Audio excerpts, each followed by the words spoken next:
Защо фестивал Семе българско? Защото днес повече от всякога имаме нужда от дълбоката връзка на своя ген и принадлежност с нашите корени, с нашата история, която продължаваме да пишем чрез живота си тук и сега. Фестивалите, панаирите, съборите са били и ще бъдат място, в което хората не просто общуват, купуват, забавляват се, но се информират за нещата, обменяйки положителна енергия. Или казано в краткост, чрез подобни събития хората се презареждат и това ги обединява по един дълбок и неосъзнат начин. Затова и днес повече от всякога трябва категорично да защитим и нашата дълбока същност, за да оцелеят традициите и обредите ни. Това не е просто идентичност, това сме самите ние и тези десетки поколения преди нас. Ние сме част от реката на живота, която е причина за много раждания във времето, поколенията между нас и дедите ни и между нас и внуците ни. Ние вярваме, че сме пазители на живота си, който е дар и красотата му се крие именно в неговото многообразие. А ние българите като история, като природни дадености, като традиции, обичаи, нрави, хранене, сме богатство, което глобализацията и икономическите интереси искат да погълнат и все повече успяват. Не сте ли съгласни, че от нас зависи всичко?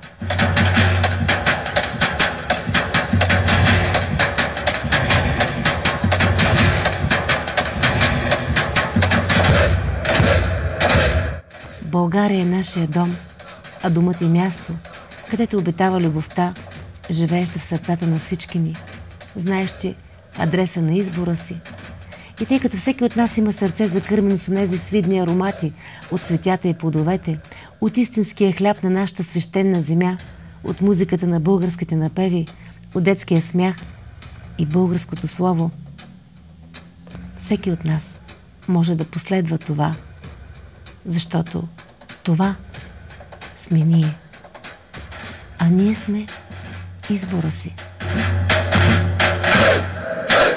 Аз съм българче, свободно, в край свободен аз живея. Всичко българско и родно, любя тача и милея. Ето заради такива слънчеви деца, които носят духа български, се струва днес да бъдем инициатори на една прекрасна инициатива. Да дадем началото на една традиция, на която специален домакин става община Севлиево.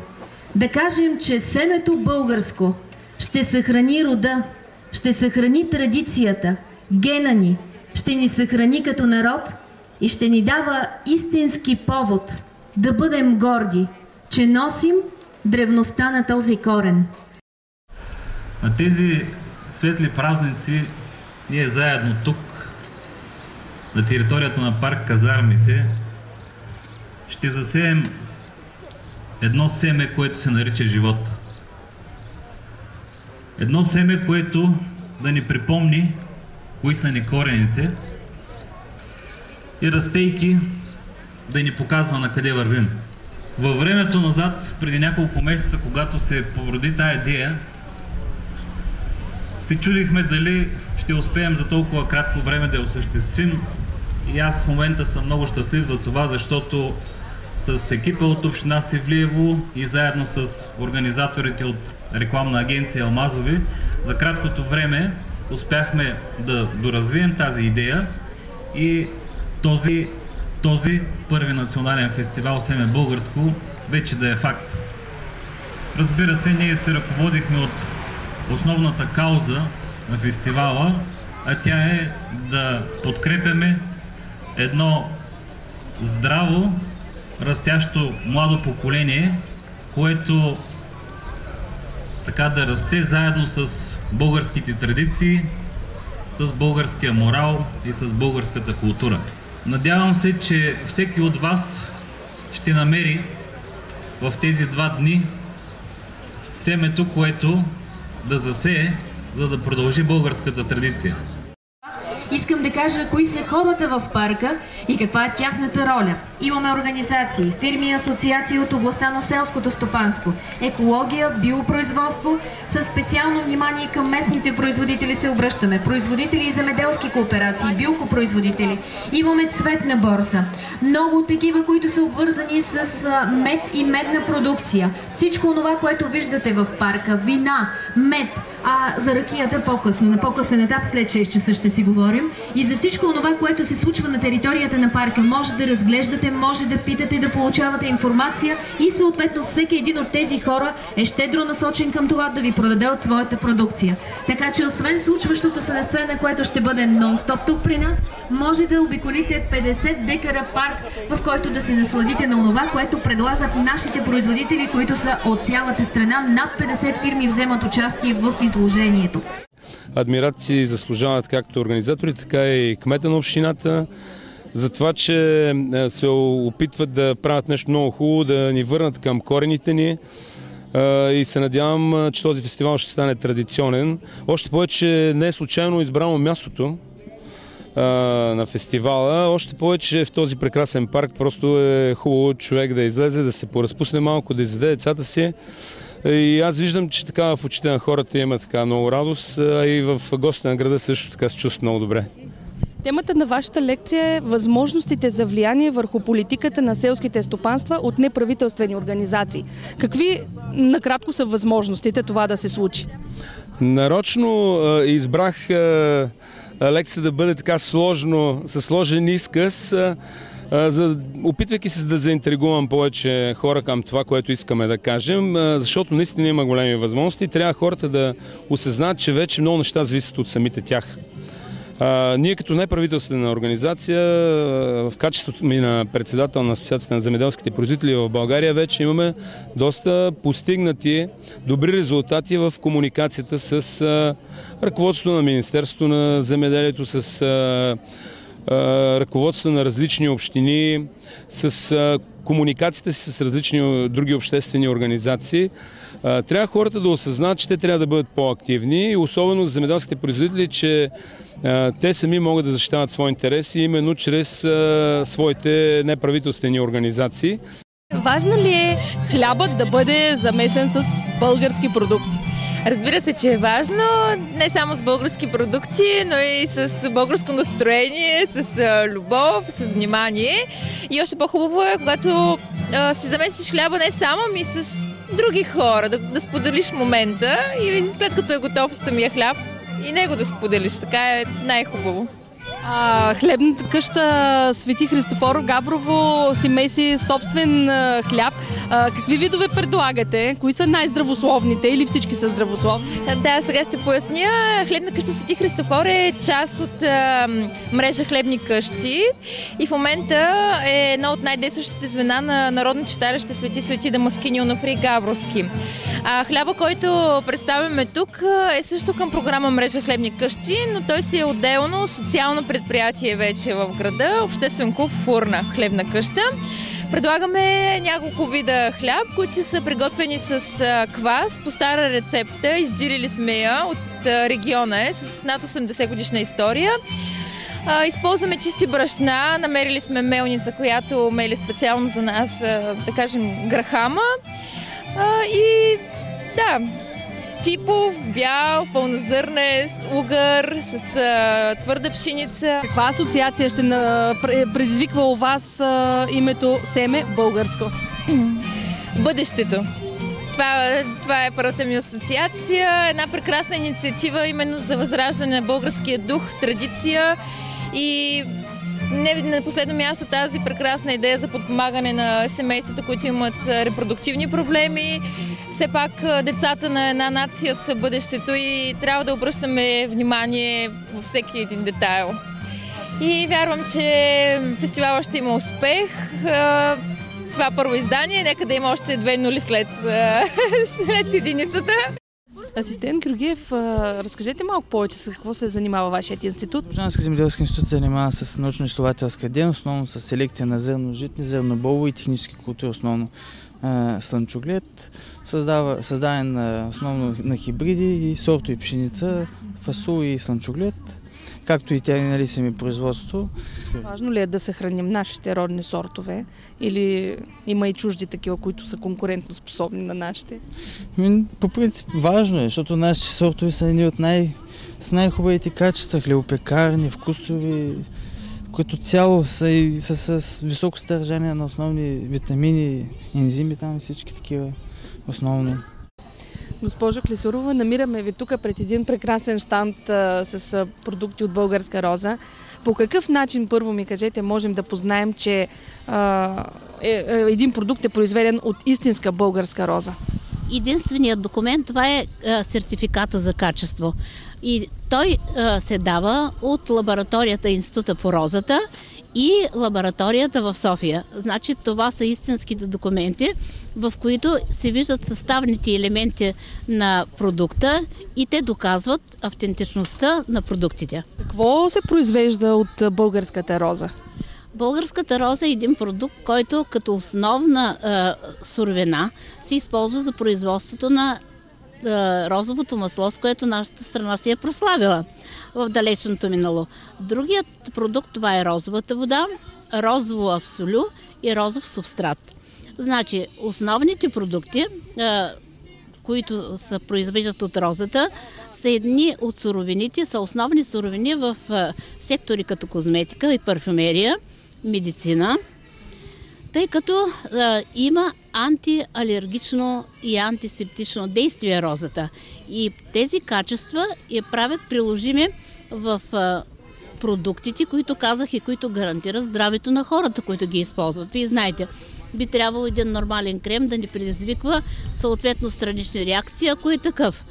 Така че би трябвало тези продукти съответно да бъдат качествени. Господин Илчев, здравейте! Кажете, колко сорта грозде предлагате днес на фестивала в Севлиево? Лозовия разсадник в Нови пазар произвежда над 50 сорта винени и десертни сортове лози. Тук в момента предлагаме около 20-25 сорта и сме подбрали най-подходящите за вашия регион. Разбрахме, че сте пазители на българските сортове лози, вярно ли е? Да, за съжаление, малко са вече пепиниерите в България. До 1980 година България произвеждаше 80 милиона лози. Сега в момента всички пепиниери в България произвеждаме около 1 милион и половина. Почти 80 пъти е паднало производството. Защо се съгласихте да подкрепите инициативата Семе българско? Здравейте! Първо, защо съгласих да дойда в Севлиево? Аз преди години съм имала 2 концерта тук и съм с невероятни впечатления от публиката в Севлиево. И имам чувството, че съм оставила част от себе си тук и съм взела част от тук в себе си. И някак си се чувствам като в свои води. Най-напред искам да поздравя инициаторите за тази перфектна организация, за всичко това, което видях и усетих тук като атмосфера. И искам да знаете, че ви прави чест за това, че сте вложили и време, и средства, за да опазим българските традиции и фолклора, защото тези две неща, заедно с духовността на българина и с писмеността и нашия език български, това са основните неща, които ни изграждат и съхраняват през годините като нация. Трябва да се поддържаме и наистина да правиме тези неща, които са в нашите корени. Защото един народ, който не си познава традициите, който не си познава фолклор, е обречен да изчезне от картата на света. И смятам, че в България, за голямо съжаление, се води една целенасочена политика, именно за изкореняване на тези ценности. Наблюдава се една духовна бедност, т.е. духовната криза е много по-основен фактор в България, отколкото икономическата криза. Има много по-голяма стойност този фестивал, който правите, именно опазване на българщината, което е много по-голям мащаб. Тук не говориме за проблема на едно семейство, което е много хубаво, че го правите, но тук говориме, нали, хората да могат да си останат в този град, да има традиции, да има работа, да има едно по-светло бъдеще за България, защото всички ние живеем в 21 век и заслужаваме един по-добър живот. Така че ви прави чест и за мен е голямо удоволствие, че имам възможност да бъда част от този пъзел, на тази програма и да дадем нашите послания чрез песните, защото концертите се явяват като един енергообмен. Народната музика, това е свещено нещо за България. Това е енергийният стълб на българина към небето. Защото във фолклора ни е съчетана и мъката, и радостта, и традициите, и културата, и историята, бита на българина. А хората са кодови стъпки по земята, които дигат вибрациите на Вселената. И затова много често чужди граждани, като чуят нашия фолклор, и за тях това е магия, това е сила, обаче са тайни знаци, те не могат да разберат. А за всеки един българин, на която и точка в България, на света да се намира, когато чуе народната музика, кръвта му завира. Защото тя е закодирана вътре в нас, в ДНК-то ни, в кръвта ни, тя тече в жилите ни. Обръщам се към организаторите с едно огромно благодаря за това, че поканихте не мен, а че ще присъства и фолклора в това нещо, защото да може да посеем семена, за да берем достойни плодове след време. Защото на тези деца, на тези хора, които ще дойдат, ако им поръчате кючеци или рап, значи вие ги възпитавате в този дух и обратно. Ще научат днес едно хорце. Нали, пък плюс това хората казват, че песента е посланник, а гласа е енергия. Искрено се надявам на всички присъстващи по някакъв начин да стопля сърцето, да направя по-лесен живота й, защото не всичко е пари в този живот. Духовната храна е също много важна. И дано гласа ми да стигне до най-тънката струна на хората и всеки да намери себе си в някоя от песните. И мама майка едно мичедо, Никола, ночи звездици си секрендати, левенточето Никола, ночи звездици си секрендати, левенточето.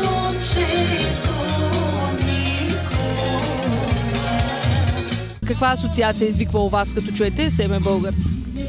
За мен това е едно възраждане, защото ние много сериозно забравихме за семето.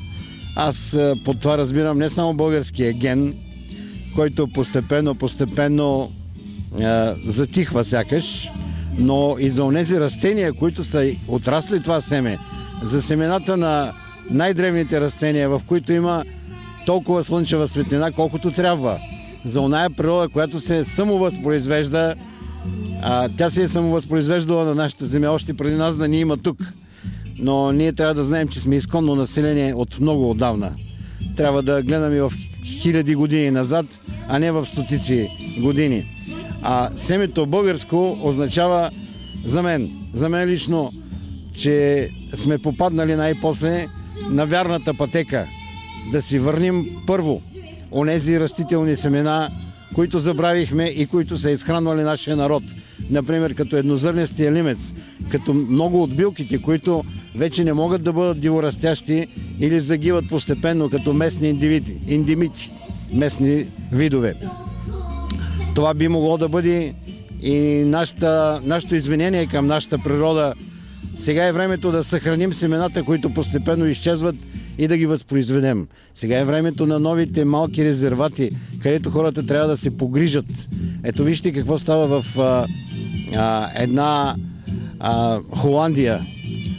Тук искам да ви кажа нещо за Норвегия. Още 56-та година норвежците са влезли в една голяма пещера на своя собствена земя и са събрали семена от целия свят.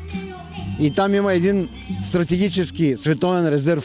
Той е в пещера, защото и влажността е постоянна, и температурата е постоянна, и това е едно прекрасно място да се запази генофонда на целия свят.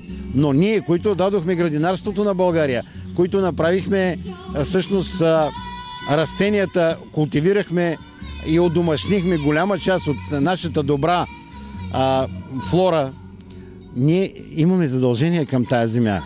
Когато се казва, че България е рай, трябва да се казва и, че България е съхранения рай.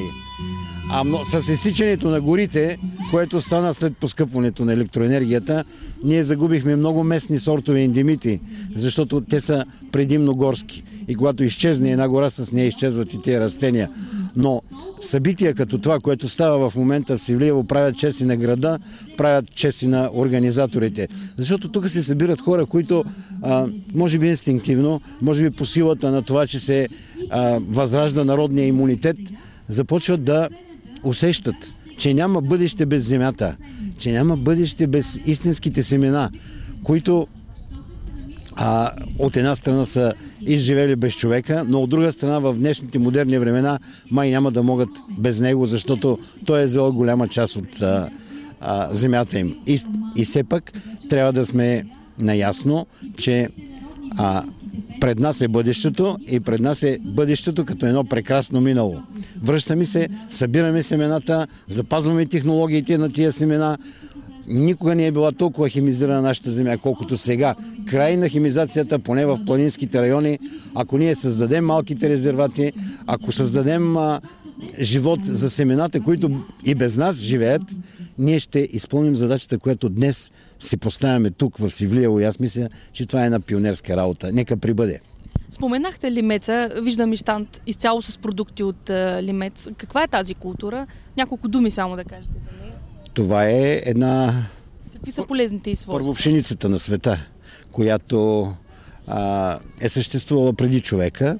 Тя е една издънка от дивите житни треви и трябва да кажем, че удомашнена веднъж, тя не е могла да бъде кръстосана никога повече. Сякаш един квантов скок я води от една дива житна трева към една удомашнена, опитомена и в същото време с много изключително ценни качества. Първо, тя се нуждае от един месец повече светлина.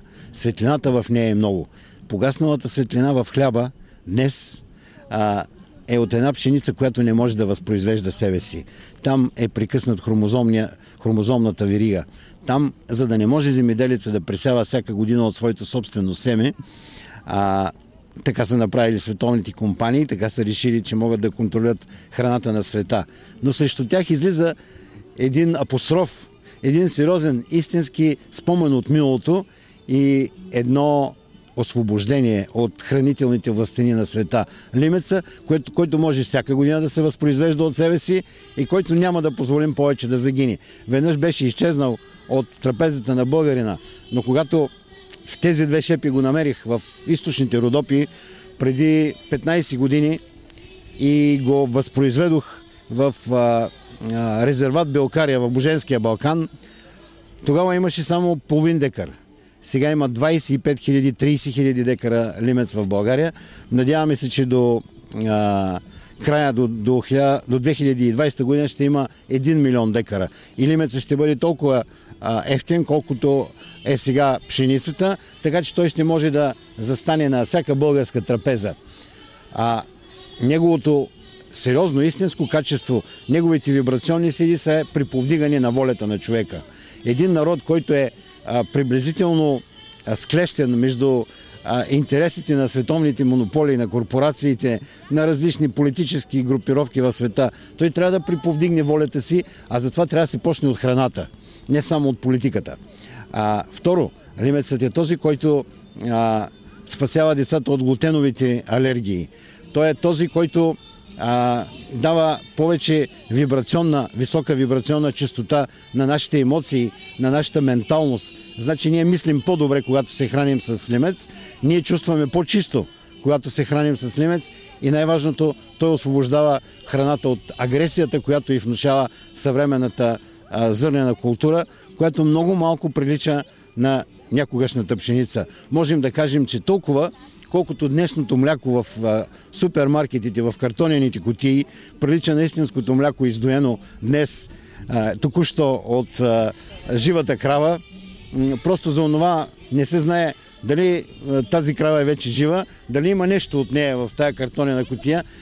И 7-8 годишни деца започват да страдат от тежки колити, ерозивни, улцерозни колити. Това е, ние захранваме нашето семе, нашите деца с едни невероятни семена на лъжата. Това трябва да спре. И българина вече който твърде много намалява, за да господства на своята собствена земя и да може да я стопанисва, трябва да се сети, че не може без това. Севлиево дава добър пример.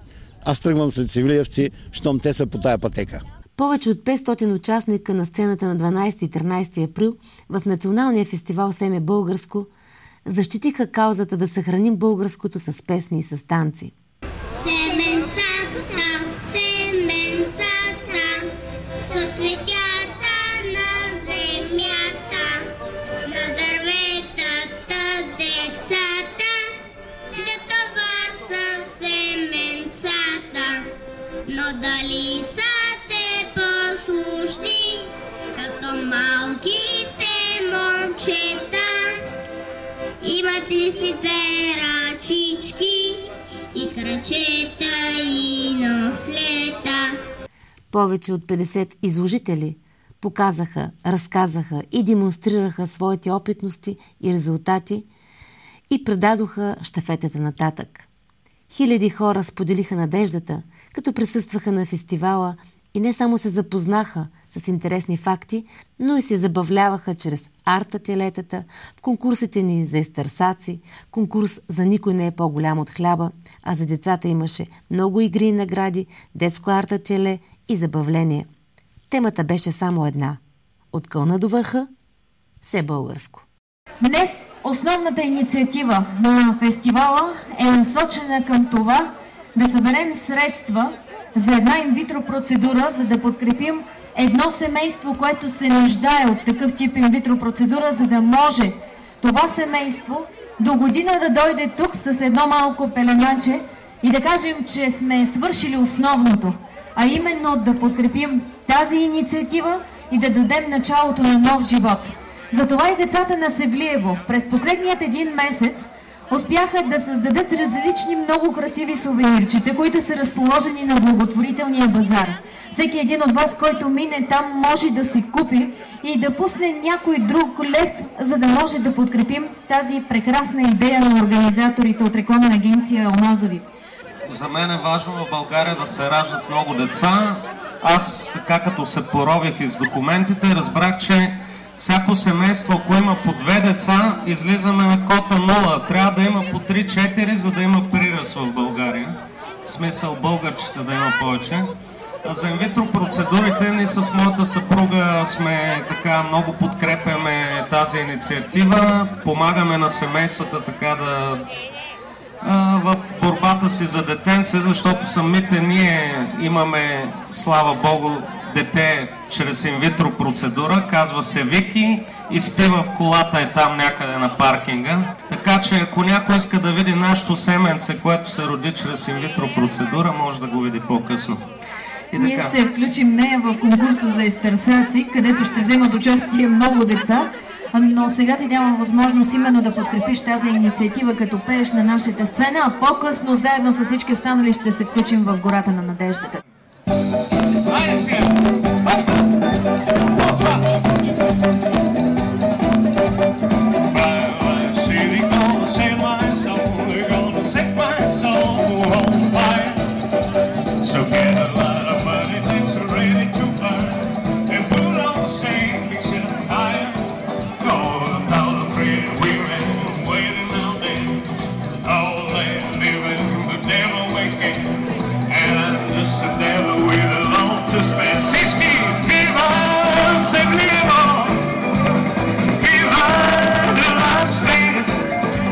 Нашето послание, нека да се раждат повече чакани и жадувани деца в България. Ние сме получили от Бога най-голямото щастие, както каза и Цецо, и сме готови да предаваме нататък. Затова благодаря ви, севлиевци, че ни подкрепихте днес в тази инициатива. Тази кутия, която стои на благотворителния базар, където всички дечица от Севлиево, колективно или по-отделно, са направили по едно творение. Едно творение, което няма цена, защото когато едно дете прави със сърце и със сърце каквото и да било, то е безценно като самото него. Затова, уважаеми гости на фестивала, уважаеми севлиевци и габровци, моля ви, подкрепете инициативата да дарим един живот, защото това зависи от вас, като закупите, според вашата преценка, едно от всички прекрасни творения на децата на Севлиево, които са изложени за вас, и дарите онази сума, която прецените, имате желание и възможност, за да се сбъдне, може би, една мечта и наистина този фестивал да не е повод само да се съберем и да говорим, но да дадем шанс на един живот, на една майка, на един татко, на една детска усмивка. Още веднъж благодаря на екипа на община Севлиево и на всички вас. Всички семейства с инвитро бебета и въобще всички вие, които сте тук, да отидем заедно да засадим гората на надеждата. Дръвчетата, които днес посаждайки, поставяме началото на нов живот.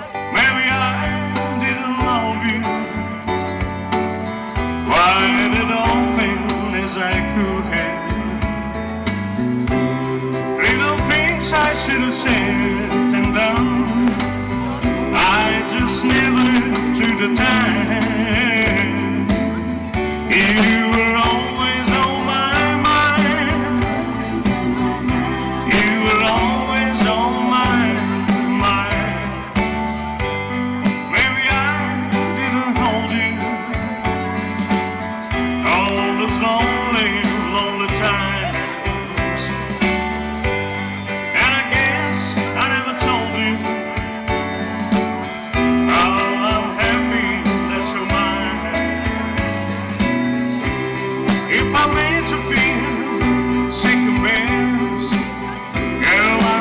Sorry, I was blind.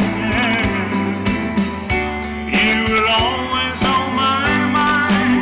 Hey, hey, hey. You were always on my mind.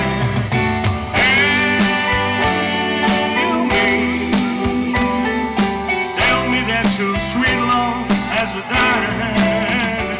И се изпяха много песни, и се изиграха и много хора. И всички останахме доволни, защото в двата фестивални дни на фестивала Семе българско не само се тръгнахме с вяра и светлина, но и с надежда, че там, дето е текло, пак ще тече.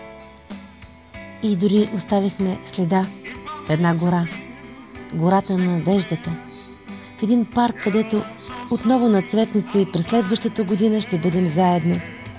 Заедно с идеята за българското семе, живеещо в душата на всеки, като завет за нашето естествено продължение. Очакваме ви.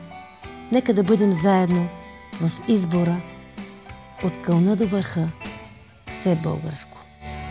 You were always on my